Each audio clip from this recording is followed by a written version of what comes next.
J'essaie surtout de garder des routines et mes routines habituelles. Donc, je me lève à 7 heures, ce qui est plus tard que d'habitude, et je commence ma journée en lisant la presse du matin. Et puis, je regarde des informations sur la BBC et sur CNN pour un peu savoir ce qui se passe dans le monde.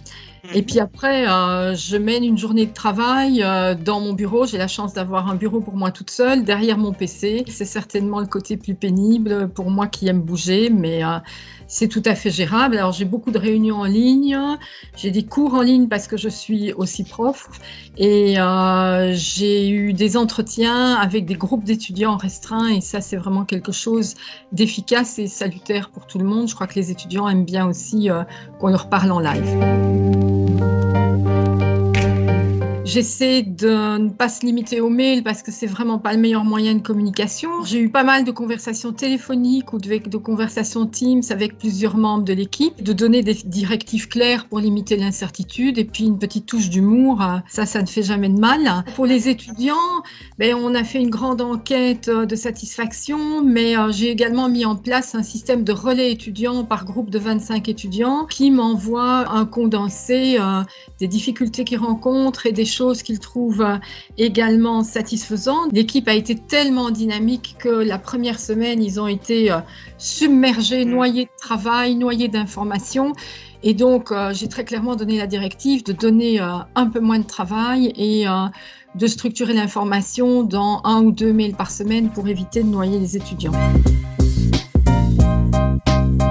Mes petits trucs et astuces à moi, c'est d'abord de structurer ma journée et d'essayer de continuer à avoir des heures fixes, donc un lever à heure fixe, des repas à heure fixe en changeant de pièce, et de se déconnecter surtout à une heure raisonnable. Il y a un moment donné où il faut vraiment couper l'ordinateur. J'essaie de jardiner le soir et ça me détend vraiment. J'essaie de rester en contact avec ma famille, avec des amis, et donc on s'organise des apéros WhatsApp. Ça permet de détendre l'atmosphère et de continuer à rester avec les gens qu'on aime.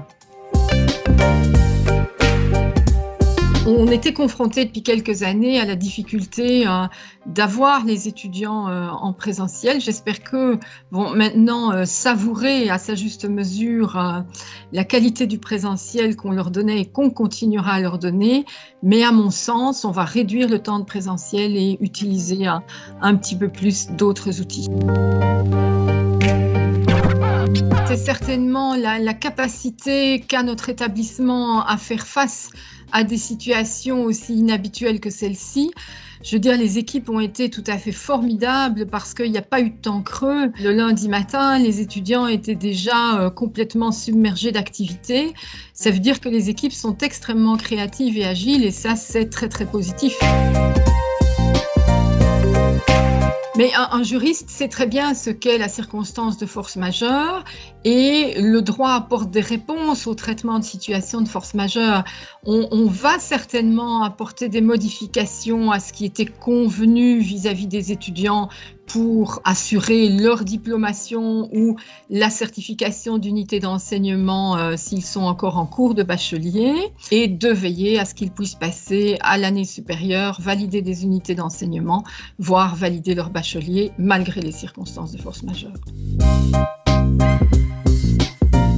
Alors, 2 choses, je reste toute la journée en pantoufles et je désinfecte mon clavier d'ordinateur tous les matins.